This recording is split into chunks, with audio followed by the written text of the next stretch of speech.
김준영 의원님 오셨습니다. 안녕하십니까? 네, 안녕하십니까. 반갑습니다. 네, 바쁘십니다. 예.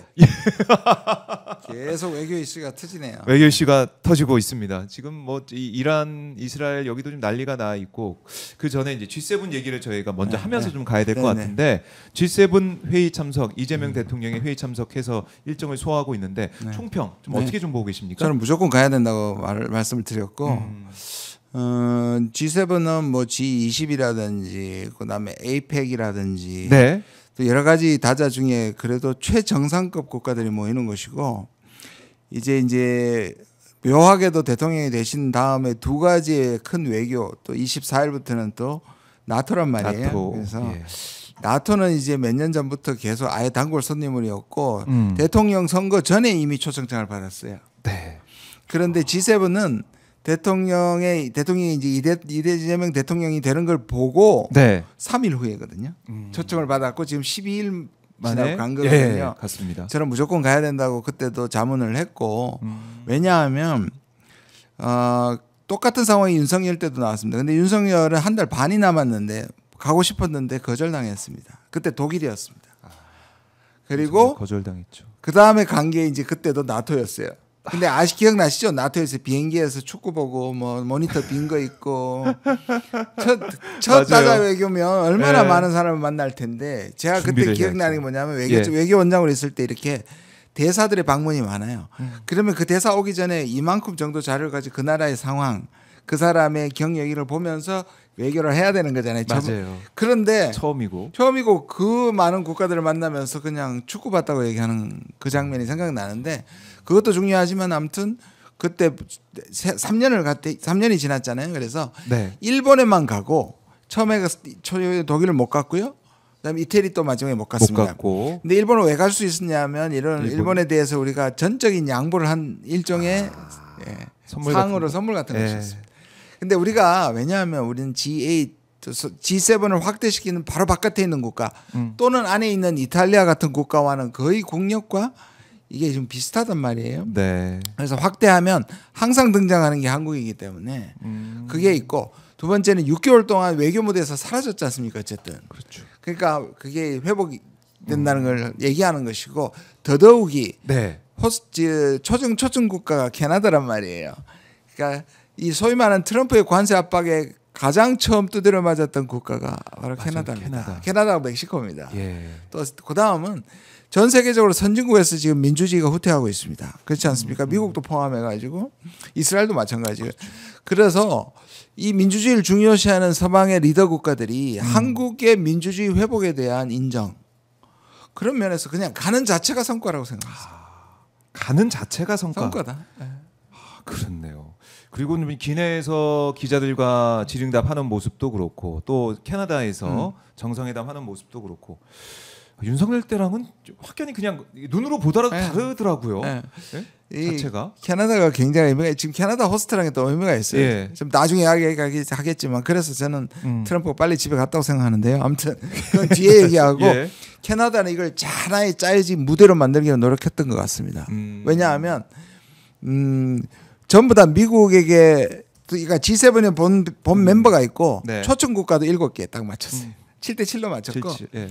미국한테 망신을 당했거나 미국한테 관세 압박을 받는 국가만 골라서 한국, 멕시코, 그다음 일본은 뭐 이쪽이고 그다음 남아공, 그다음 우크라이나, 호주 이런 국가들을 모았단 말이에요. 그러니까 그 의미가 있고요.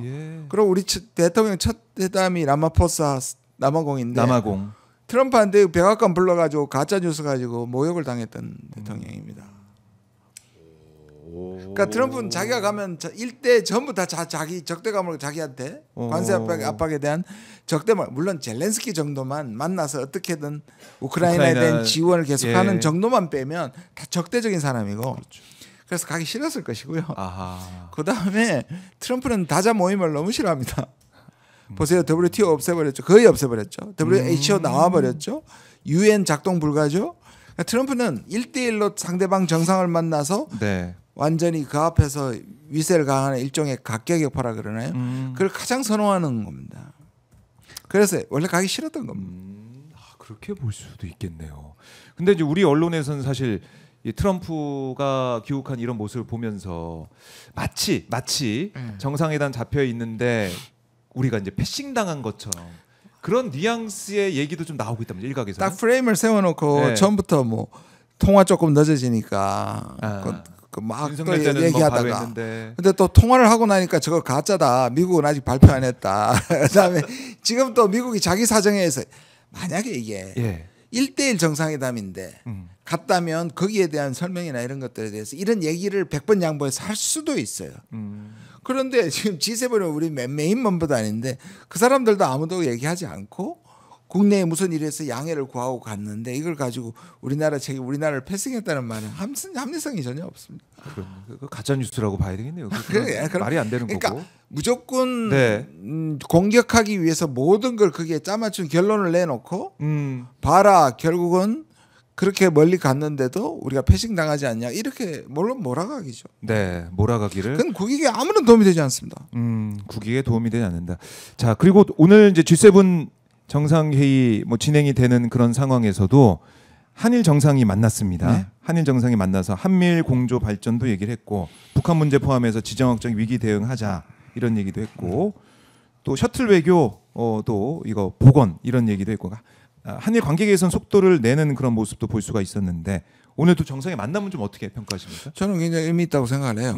사실 가서 뭐 트럼프가 있었으면 뭐 관세 뭐 협상 이렇게 얘기하는데 우는 띄울 수 있지만 트럼프와 만나더라도 우리가 풀 어사이드라고 그러잖아요. 약식 회담으로 번역이 되는데 정상회담의 다자회담 뭐 유엔에 가도 그렇고 옛날에 조문 영국 여왕의 조문도 그렇고 수많은 정상들이 왔을 때 잠깐 상례 겸 또는 약식회담을 합니다. 뭐 날리면 사건 나오는 것도 오히려 뭐냐면 48초 두 번 이름 마주치고 48초 얘기했는데 그걸 설명하는 기자회견에서 청와대 설명이 대통령의 설명이 더 길었죠. 48초보다. 맞아요. 그게 오히려 그런 의전에 집착하는 게 문제거든요. 그렇던데 일본은 조금 경우가 답니다. 왜냐하면 출발 때부터 문재인 정부 때를 생각하면 진보 정부가 들었었을 때 일본은 이것이 반일이다. 그래서 한일 관계가 다시 경색될 거라고 일본이 엄청 사실은 긴장을 했죠. 그래서 처음에 이런 좋은 분위기를 이어가는 거는 분명히 중요한 거고요. 그러니까 이재명 대통령은 실용주의를 얘기를 했지 않습니까? 기본적으로 이제 투트랙이라고 그러니까 이해하기 쉽게 설명을 하는데 우리는 과거사 문제든지 영토 문제의 예민한 문제에 대해서는 그냥 이게 해결될 때까지 다른 트랙으로 가고 민감하지 않고 당장 필요한 관세 지금 예를 들어서 미국의 관세를 압박을 받고 있는 똑같은 처지 동병상련이란 말이에요. 그렇죠. 그런 거라든지 기술 협력이라든지 이런 것에 대해서는 그냥 바로 나갈 수 있다. 근데 문재인 대통령 때 출범할 때 또 꼭 이렇게 얘기했어요. 똑같이 얘기했는데 그때는 일본이 아베가 이거를 거부했습니다. 왜냐하면 그때 위안부 합의하고 그다음에 이제 그 강제 동원하고 그러니까 일본이 오히려 이 둘을 연결시키면서 한국이 이거 되돌리지 않으면 안 해라고 했었거든요. 근데 이번에는 그러면 우리가 그렇게 할 수 있죠. 윤석열이 굴욕적으로 한 거 다 뒤집어 그러기 전에 우리가 안 해라고 하는 수도 있는데 제 생각에는 그렇게 하는 것보다는 좋아진 그리고 지금의 상황에서 한일 관계가 굉장히 중요합니다. 그렇다면 이 문제는 가져가고 윤석열이 사도광산이라든지 군함도라든지 이런 거 했던 거에 대해서는 따지면 됩니다. 다시. 그러니까 처음부터 그냥 충돌해가지고 아무것도 안 하고 적대관계가 되는 건 바람직하지 않거든요. 실용적으로 잘하셨다고 봅니다. 그래서 오늘도 함께하는 모습, 뭐 일본 언론도 지금 한일 정상 만난 것에 대해서 안보 분야 한미일 협력 중요성 확인했다 이렇게 얘기를 하면서 안보 협력에 또 초점을 맞추고 있는데 자 이렇게 소통을 하고 대화를 하고 셔틀 외교를 하면서 우리가 얻을 수 있는 또 얻어내는 거고 그러니까 진짜 이제 외교를 하고 있는 그 시간이다 이런 생각이 들어요. 맞습니다. 외교가 없었죠. 외교 없었고 외교 참사였고 외교가 있었다면 일본하고 미국한테 전적으로 들어주는 일종의 그런 역할밖에 한 적이 없고 그다음에 중국과는 망쳤고 러시아하고도 망쳤고 그 외에 외교는 없었고요. 그러니까 외교 복원이 지난 6개월 만에 복원이 아니라 지난 3년의 복원입니다. 지난 3년의 외교 부재와 외교 참사의 에서의 복원입니다. 그러니까 민주주의 복원뿐만 아니라 외교 복원이라고 할 수 있습니다. 그렇네요. 민주주의 복원, 외교 복원. 그걸 진짜 두 눈으로 보고 있다.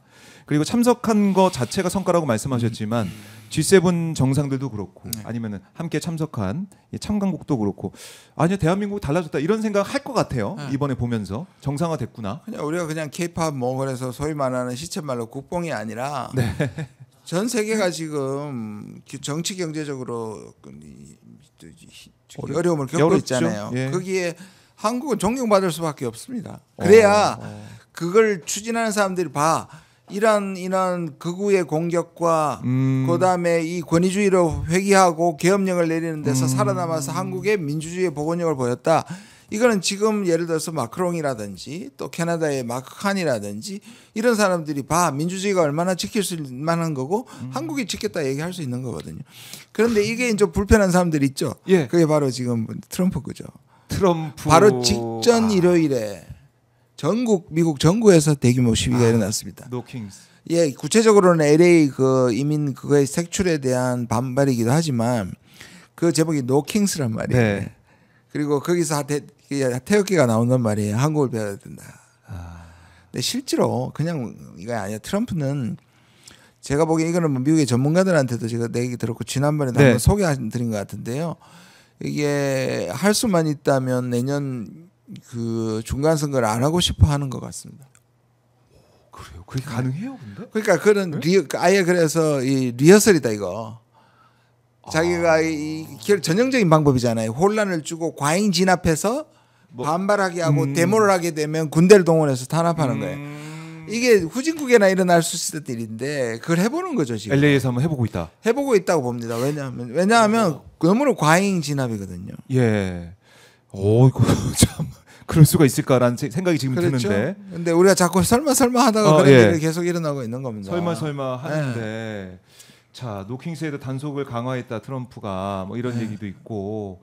자, 그러니까 이 LA 지역만 한정된 게 아니라 이게 지금 전국 각지에서 다 일어났습니다. 전국적으로 자 일어나고 있기 때문에 여기에 대해서 트럼프가 또 강경하게 대응하다 보면 그게 도화선이 돼서 선거 없을 수도 있다. 그러니까 트럼프가 보십시오.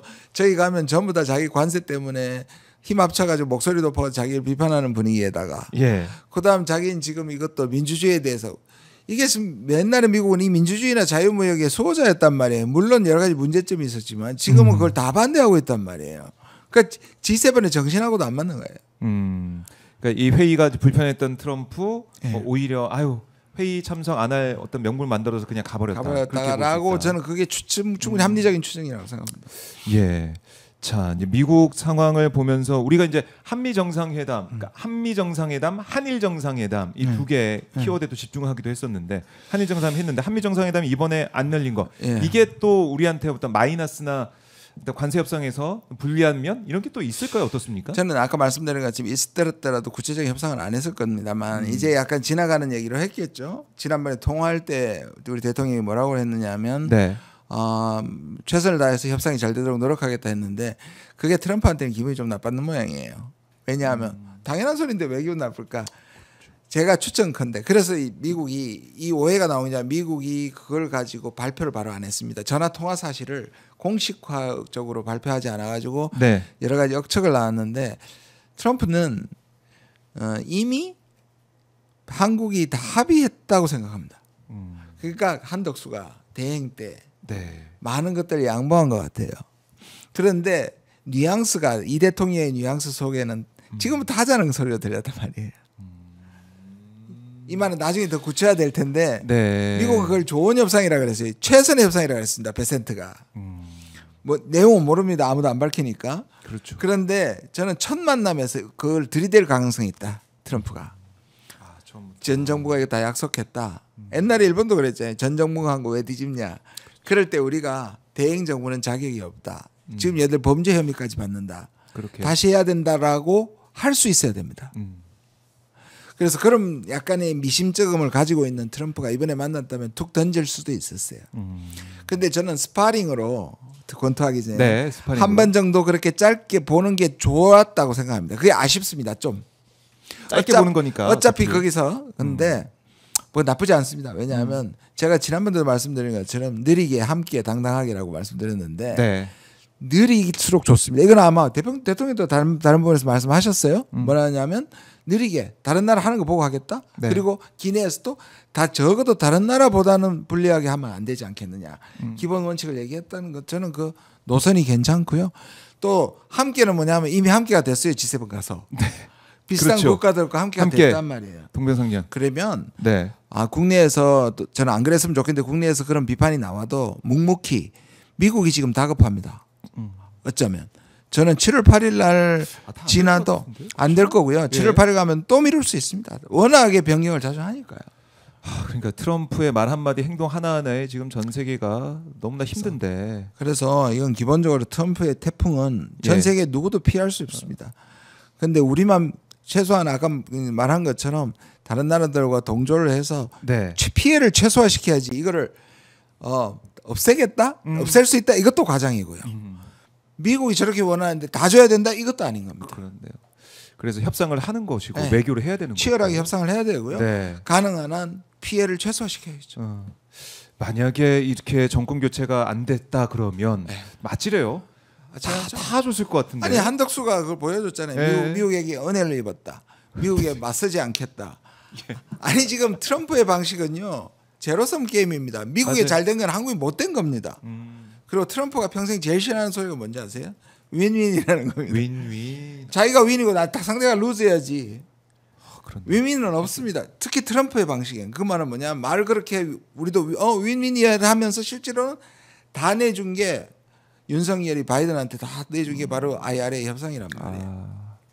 그러니까 지금 또 특히 이제 트럼프 같은 경우는 뭔가 허점이나 네. 빈 곳을 보이면 또 집요하게 그야말로 물어뜯는 그런 스타일이기도 하고 약한 모습 보이면. 그래서 제가 사실은 선거하기 직전에 저 책을 썼는데 이게 트럼프만 가지고 쓴 책입니다. 꼭 뭐 책을 이게 한번 비춰주시면 분쟁 지역을 읽으면 제가 책을 두 권을 냈어요. 두 권을 한 번에. 이거는 이제 세계 분쟁이라서 아직 지금 얘기하게 될 이란 이스라엘의 문제도 여기서 다뤘고요. 분쟁 지역을 읽으면. 요거는 이제 슬기로운 트럼프 대처법입니다. 그러니까 트럼프만 가지고 어떻게 트럼프를 다룰 것인가. 아까 말한 느리게 뭐 함께 당당하게도 들어 있고요. 제가 대통령한테 드렸습니다. 뭐 읽으실지는 모르겠는데 좀 다루는데 도움이 되시라고. 그러니까 이 전문가의 또 조언이니까 막 보실 것 같은데. 아주 짧은 책입니다. 책 제목이 미국의 배신과 흔들리는 세계입니다.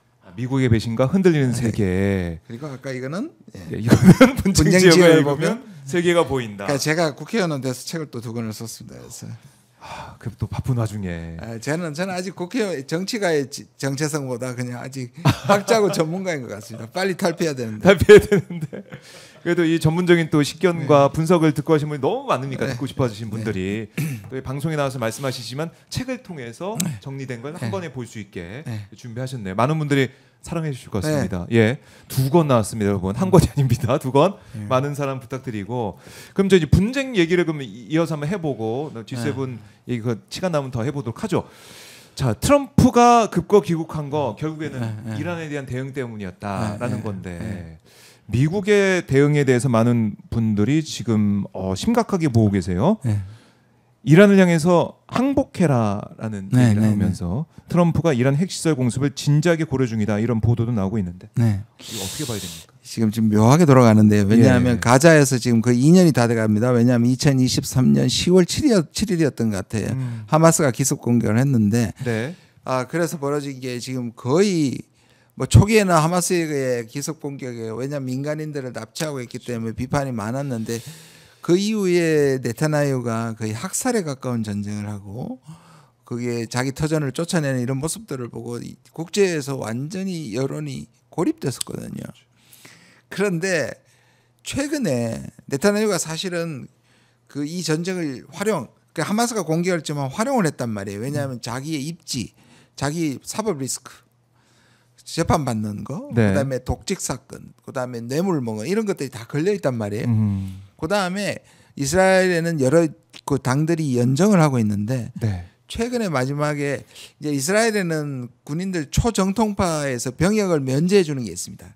그러니까 그 아마 TV에도 나왔는데 그건 젊은이들이 많이 군대를 안 가요. 그래서 지금 전쟁이 이렇게 오래 하다 보니 그 면제 조항을 없애겠다고 해서 그 연정 안에 있는 소위 말하는 아주 근본주의 쪽에서 네. 연정을 탈퇴하겠다 그래서 어허. 투표를 해서 한 표 차이로 살아남았습니다. 아. 그래서 이 네타냐후는 전쟁의 방향을 이란으로 바꾼 겁니다. 또 하나 이유가 있습니다. 네. 이스라엘뿐만 아니라 같은 아랍 국가들 중에서 중동에서 가장 두려워하는 존재가 이란입니다. 이란. 이란은 일단 이스라엘보다 인구가 10배고요. 아유, 페르시아 제국에. 그런 페르시아 예. 역사도 있고요. 그렇죠. 그다음에 이 소위 말하는 시아파의 맹주국입니다. 그런데 이스라엘이 이란을 견제하기 위해서 사우디하고 손잡을 뻔했단 말이에요. 살만도 왜냐하면 이란의 그 패권을 무서워하니까 이란 잡을 때 그때 이걸 불편했던 게 하마스였고 그 평화조약을 깨기 위해서 하마스가 들어왔던 거고. 네. 그다음에 지금 이스라엘은 뭔데? 근데 이스라엘은 오랜 그 미국의 세계의 제재를 받던 이란이 약화됐지만 문제는 이 핵 개발이었습니다. 핵. 그래서 이 핵 개발과 미사일이 합쳐지면 북한 같은 케이스가 되는 거잖아요.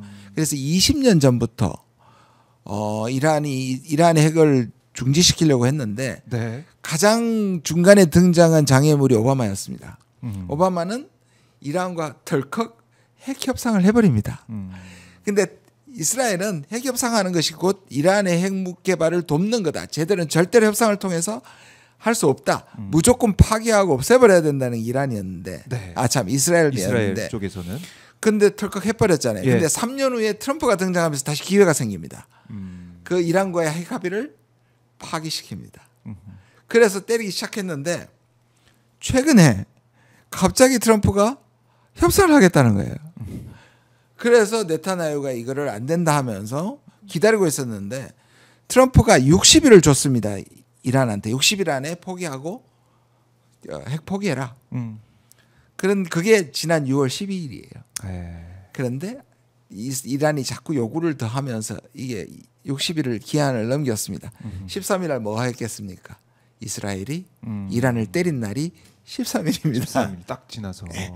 그런데 이게 네타냐후한테는 하나의 신의 한 수죠. 아까 말했던 연정 실패를 묻고 그다음에 가자에 대한 전쟁에서 전 세계가 비난 이란에 대한 바꾸면서 서방의 여론이 이란을 싫어하니까 다 한 목소리가 됐습니다. 이번에 공동성명에서 맞아요. 이란에 대한 이스라엘에 대한 지지를 한 목소리를 했단 말이에요. 그렇네요.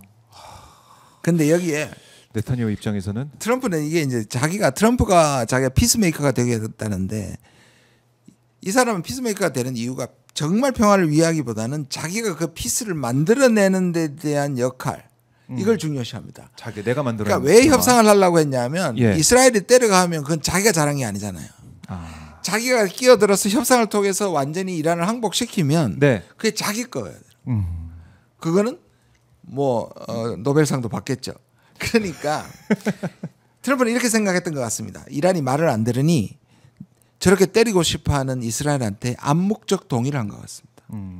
그래서 방공망 없는 이란을 그냥 공격을 했지 않습니까? 예. 굉장히 성공적으로 공격을 했습니다.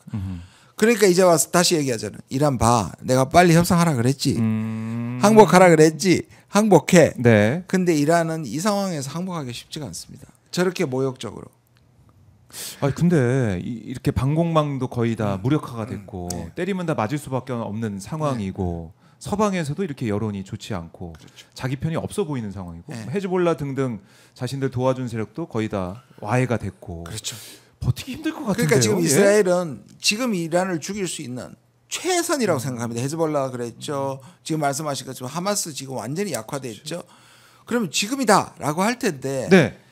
아까 말씀드린 것처럼 그 인구도 10배고요. 그다음에 그리고 그 오랜 제재 중에 힘들긴 하지만 제조업도 꽤 잘 돌아가고 있고요. 그래요. 그다음에 천연가스 있죠. 뭐 이런 걸 보면 저는 우크라이나도 네. 러시아에 버텨서 4년을 가는데 이란이 자존심을 접지 않고 갈 수도 있고요. 물론 지금 미국하고 손잡고까지는 가지 않아요. 미국하고 네. 손잡으면 지금 가지고 있는 피해는 받지만 다음 기회를 보는 거죠. 그래서 지금 전쟁을 휴전하면 네.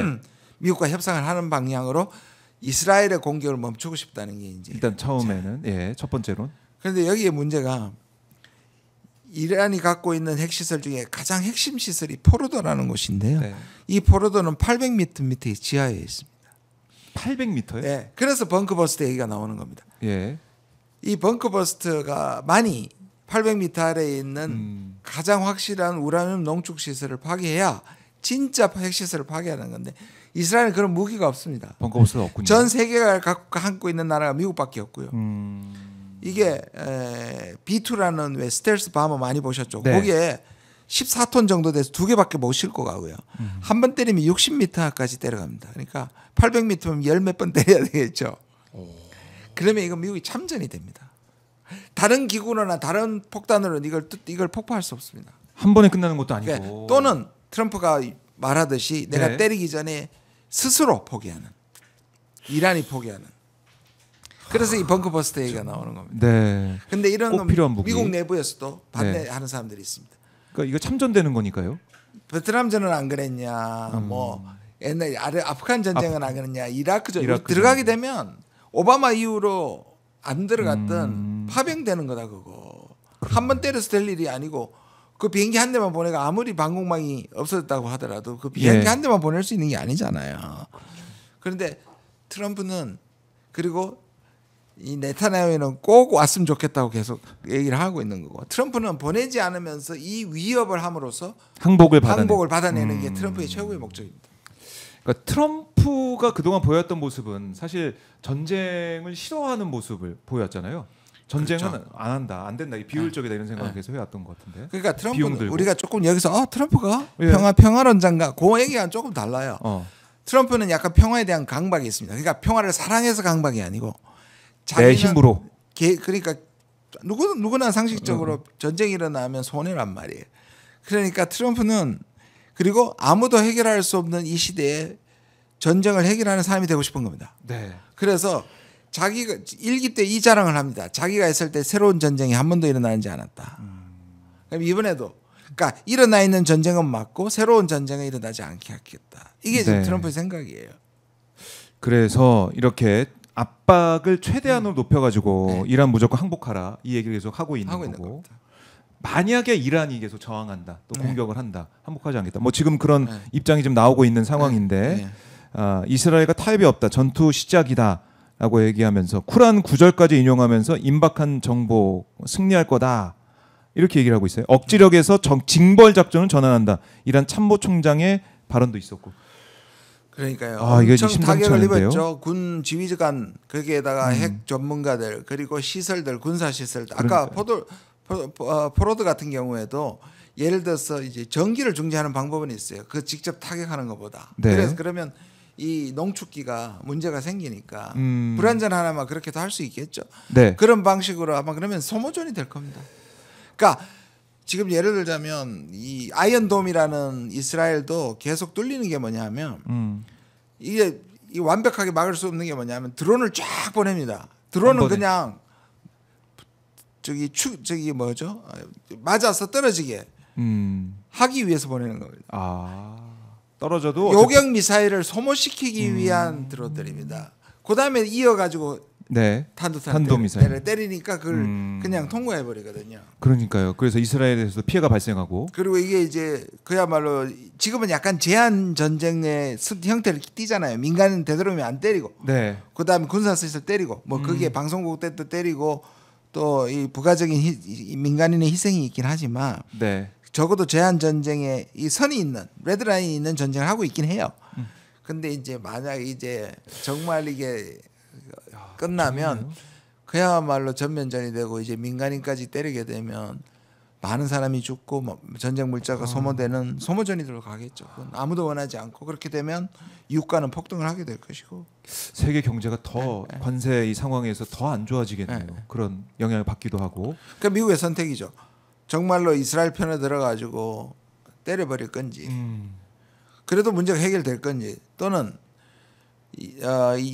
저기 이란의 자존심을 세워줘서 협상을 통해서 오바마가 했던 것처럼 그렇게. 그냥 어느 정도 평화적 이용권은 보장할 건지 네. 그러면 또 이스라엘을 설득시켜야 돼요. 그렇겠네요.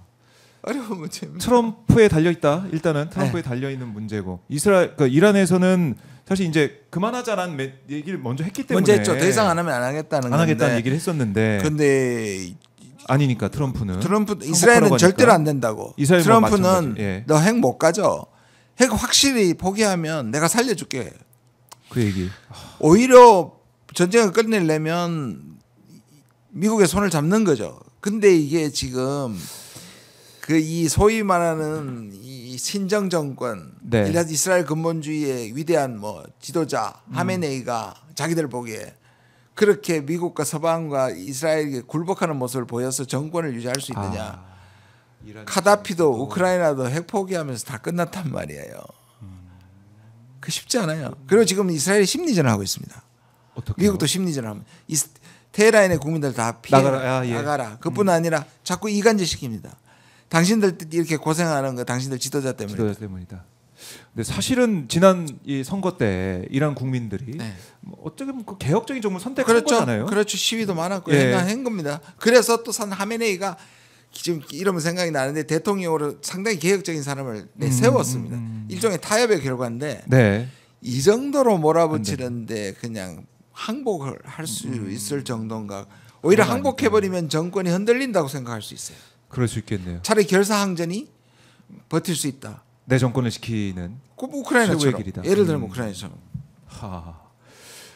이게 지금 하마스 그 전쟁 우리 얘기는 아직까지 거기서 민간인들이 죽고 있고 너무 안타까운데 거기다가 우크라이나 러시아 이 상황도 그렇고 여기다가 이스라엘 이란까지 와 이렇게 분쟁이 다발적으로 일어날 수가 있습니까? 거기에 동아시아에는 지금 미국과 중국이 서로 그래서 한반도와 대만 자체가 또 그러니까 두 개의 전쟁은 중동과 유럽에서 일어나고 있고 나머지 지금 이제 이게 숨겨진 폭탄이라고 얘기할 수 있는 한반도하고 대만인 거죠. 하였고. 그래서 이 이란 문제, 이스라엘 문제는 좀 더 이제 트럼프의 미국의 입장을 봐야 우리가 앞을 또 내다볼 수 있을 건데 참 좋지 않은 상황이다라고 정리해 보고. 그럼 이렇게 되면 남북 관계, 북한 문제 있지 않습니까? 트럼프가 이 북한 문제에 대해서 신경 쓸 겨를이 없을 것 같기도 하고요. 또 역설적으로 이럴 수도 있죠. 지금 보면 우크라이나 잘 안 되니까 여기를 옮겨온 거거든요. 그다음에 여기 잘 안 되면 북한을 옮겨갈 수 있겠죠. 그러니까 아까 말씀드린 평화에 대한 헌신 때문에 이거 하는 게 아니라니까요. 자기가 가가지고 자기가 공이 빛나고 자기가 문제 해결하는 걸 좋아한단 말이에요. 메뚜기처럼 막 그렇죠. 그래서 될 가능성이 있는데 문제는 북한의 호응 문제예요. 제가 그때도 봐 북한은 2019년에 뒤통수가 너무 아파서 불신이 생겨버렸는데 그리고 옛날보다 자기 지금 처지가 훨씬 좋잖아요. 러시아하고도 그렇고 러시아 쉽게 안 나오죠. 그럼요. 이번에 공병부대 보낸다 그러고 그때는 북한이 급했어요. 지금 미국이 급하단 말이야. 트럼프가 이렇게는 할 수 있겠죠. 아 그래? 그럼 똑같아요. 트럼프가 이란한테 요구하듯이 북한이 그럼 다 줄래? 핵 인정해 줄래? 그거 받아들일 수 있겠습니까? 비슷해 보이기도 하네요. 이란도 정권이 달린 문제고 그럼요. 북한도 어떻게 보면 정권이 달린 문제일 수도 있으니까 그걸 어떻게 유지하느냐라는 문제니까 쉽게 나올 수가 없다. 그나마 그래도 우리한테 나쁘지 않은 것은 계속 긴장만 수위만 올라갔던 남북 관계가 풀릴 수 있는 분위기는 좀 바뀔 수 있다. 왜냐하면 이재명 정부가 등장했고 트럼프도 일단 얘기하자고 하고 있으니까. 그리고 이제 확성기 방송이 서로 다 멈추는 그건 정말 잘 실질적인 모습도 우리 봤으니까 아마 이 모습 보면 접경지대에 계신 우리 이제 주민들 국민들께서는 평화가 정말 소중하구나 다시 한번 느꼈어요. 일상 회복이라는 게 바로 그런 거고요. 일상 회복이 되고 있구나라는 거. 또 이 대북 전단도 이거 수사하고 있는 것 건도 있고 강력하게 대응한다는 거 아니겠습니까? 그럼 제가 지난 1년 다른 의원님들하고 민주당 의원님들하고 법안도 내고 제발 좀 하지 말아야 돼. 그때 통일부가 계속 미적미적하면서 안 했던 건데 이렇게 단숨에 해결돼. 그리고 북한이 그렇게 얘기했잖아요. 우리가 시작한 게 아니다. 그리고 너희들이 계속하니 우리도 한다. 바로 우리가 멈추니까 북한 또 탁 멈춰버리잖아요. 신기하게도 딱 멈췄어요. 그러니까 정권이 교체된 효능감을 또 여기서 느낄 수가 있는데. 그래서 평화라는 거는 또는 안보라는 거는 한쪽에서는 우리가 무력을 가지고 함부로 못하게 하는 군사력과 그 다음에는 협상력 같은 외교력 같은 게 이 둘이 같이 가야 되는 거예요. 그래서 이거로만 하니까 서로 긴장만 올라가잖아요. 군사력 가지고만 지금 대결이 지금까지 윤석열 식으로 하면. 근데 이쪽이 없었던 거예요. 두 바퀴로 가야 하는 거예요. 그래서. 그렇네. 다시 한번 이게 중요성을 알게 되는데 그러면 일각에서는 그래요. 에이펙 회의가 경주에서 열리기 때문에 그걸 기회로 트럼프가 와서 판문점에 이런 데서 김정은 또 만날 수 있는 게 아니냐. 나쁘지 않은 시나리오인데 여러 가지가 돼야 돼요. 여러 가지가 돼야 왜냐하면 일단 된다. 다자회의 또 싫어해요. 다자회의 싫어한다고요. 이게 해결돼야 되고 네. 그다음에 뭔가 분위기가 좋아서 이 사람은 많이 있는 데서 자기가 주인공 역할이 안 되는 걸 너무 싫어합니다. 그러면 예를 들어서 뭔가 시진핑과 네. 트럼프 사이에도 뭔가 이렇게 무르익어 가다가 에이펙에서 뭔가를 타결하는 모습이 좀 만들어져야 하고. 그러면 우리 좋죠. 그다음에 김정은은 아마 에이펙 못 올 거야. 못 아무리 오겠. 말. 그러면 네. 에이펙을 오는 중간에 예. 평양을 들러온다든지 판문점을 들러오면서 연기를 시키는 거죠. 음흠. 그러면 이 한반도에서 두 가지가 큰 일이 생길 수 있습니다. 미중의 타협과 네. 북미의 정상회담이 열릴 수 있는 뭐 최고의 시나리오인데 어떻습니까? 그렇게 되려면 되어야 되는 여건을 성숙시켜야 되는 게 어마어마하게 많은 거죠. 근데 시진핑은 거의 올 것 같지. 여러 번 확언을 했기 때문에 올 것 같습니다. 시진핑은 네. 온다. 그런데 트럼프가 뭐가 빛나지 않는 모습으로 거기서 뭔가 와서 시진핑과 만나고 다른 안 올 수도 있습니다. 그래요. 참 이 최상의 시나리오가 뭐 얼마나 좋을까 네. 다시 한번 생각을 하는데 일단 지켜봐야 되는 근데 뭐 문제. 이재명 대통령이 남북관계 개선에 관심이 있으니까 저는 뭐 일각에서는 동맹파 자주파가 다시 싸운다는데 저는 그렇게 보지 않고요. 네. 이종석 그 국정원장을 한 거는 2018년에 국정원장 서훈을 통해서 그리고 대북 전문가입니다. 두 분 다. 네. 2018년에 평화 포스트 프로세스를 복원시키겠다는 생각인 것 같아요. 그게 이 두 사람이 뭐 자주파 동맹파 지금 보수 언론은 또 프레임 짜는데요. 네. 왜냐하면 남북 관계는 외교관이 나서는 것보다 이 정보부가 나서는 게 맞습니다. 옛날에도 그렇고 또 비밀 접촉도 많이 해야 되고 하니까 그런 점에서의 인사다. 이건 제 추정입니다만 그렇습니다. 네. 그걸 우리가 그 결과를 통해서 또 확인할 수가 있을 거다. 다만 기대를 북한이 해보겠습니다. 예. 미국한테만 배신당했다고 생각하지 않고 한국한테 배신을 당했다고 하는 이 불신을 이번에는 다르다고 어떻게 설득시킬 거가요 관건입니다. 그러니까 쉽지 않은 길이지만 어쨌든 해봐야죠. 방향은 네, 방향은 지금 맞는 쪽으로 가고 있다라는 평가를 할 수가 있겠네요. 자 이제 뭐 속보도 나오고 있는데 이란에서 극초음속 미사일을 공개했다. 지옥의 문을 열 거다. 뭐 이런 얘기도 지금 보도가 되고 있고. 그래서 뭐 여론전도 계속 하고 있는 가운데 간단하게 뭐 그냥 끝날 문제가 아니 보이네요. 그러니까 마치 트럼프가 돌아갈 때는 네. 항복을 받아내는 중요한 일인 것처럼 같지만 그래서 제가 그렇게 추정합니다. 추정하는 것이 안 가도 거기서 충분히 파악 가능하고 위트커프라고 중동 특사가 지금 계속 이란 외교장관을 만나고 있거든요. 그러니까 있기 싫었던 것 같아요. 있기 싫었네. 그걸 핑계로 네. 그거를 기회를 삼아가지고 나온 게 아니냐 이런 생각도 들고.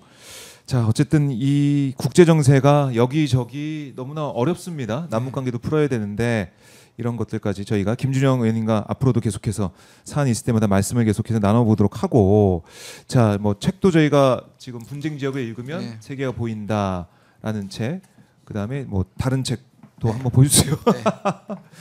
트럼프에 대한 책. 예. 미국 뭐 제목이 잘 안 보입니다. 저는 여기 보시면 네. 좀 그림이 예. 미국의 지금 국기가 막 약간 막 쇠하게 낡아지고 자유의 현상이 조금 뭐 무너지는 기 음. 직전 그런 것처럼 사실 미국의 원칙들이 다 트럼프가 무너뜨리고 있거든요. 네. 그러니까 그런 부분에 대해서 그런 트럼프를 어떻게 대할 것이냐에 대해서 집중적으로 네. 쓴 건데요. 이재명 대통령께도 전달이 됐다라는 거. 근데 이렇게 교보에 보면요. 네. 제가 이게 지금 뭐꼭 매일 체크하는 건 아닌데 정치 사회 문화의 38인데 제 앞에 있는 책의 90%가 이재명 대통령에 관한 책입니다. 맞아요. 결국 국민은 합니다. 오마이보이에서 나온 책도 여전히 수익권에 있던데, 근데 이 책도 많이 사랑을 받을 것 같습니다. 사랑을 받을 것 같고 또 어떻게 보면은 이 의정 활동 또 이렇게 전문적인 식견을 계속해서 말씀하시고 또 회의나 토론이나 세미나를 통해서 열심히 하시는 활동하기 위해서는 또 실탄이 필요하거든요. 그래서 이 김준영 의원 뭐 후원 이것도 말씀을 계속 하고 있는데 한번 저희가 띄워볼까요? 자 한번 띄워주십시오. 예, 국회의원 고맙습니다. 김준영 이렇게 김준영 의원 응원할 수 있는 방법도 저희가 말씀을 드립니다. 네. 실탄을 확보해서 열심히 또 싸우고 열심히 일을 할 수 있게 많은 분들이 성원을 해주시면 고맙겠습니다. 정치의 꽃은 복지, 외교의 꽃은 평화, 뭐 이런 글귀도 눈에 들어오네요. 예, 제 좌우명입니다. 예, 이 좌우명 동의하시고 응하시는 분들 많은 사랑 또 후원 부탁드리겠습니다.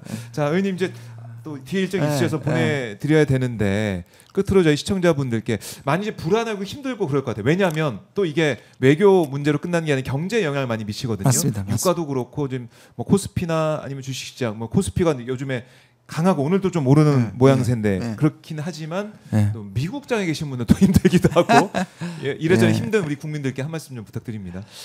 정말 이 이재명 정부가 어렵게 탄생을 했고 네. 사실 이 물려받은 대내외 환경이 너무 나쁩니다. 그러나 생각해 보십시오. 만약 윤석열이 2년 더 있었더라면 끔찍하잖아요. 그러니까 이게 그냥 어렵게 탄생했을 이 정부를 이 사익을 가지고 있고 정치적 반대편에서 흔들어대는 걸 누가 막을 수 있느냐. 일을 잘해서도 설득시킬 수 있지만 이 민주정부를 함께 만든 국민들께서 사실 버텨주셔야 된다 같이. 그럼 버티면 좋은 왜냐하면 트럼프는 유한하다. 그리고 그렇네. 바닥을 쳤다. 올라갈 일만 남았다. 네. 또 이렇게 생각해 주시고 희망을 가지시면 좋겠습니다. 저도 바깥에서 이 정부를 또 열심히 돕겠습니다. 알겠습니다. 의원님 말씀 잘 들었습니다. 고맙습니다. 네, 고맙습니다. 지금까지 김준영 조국혁신당 의원과 함께 말씀을 나눠봤습니다.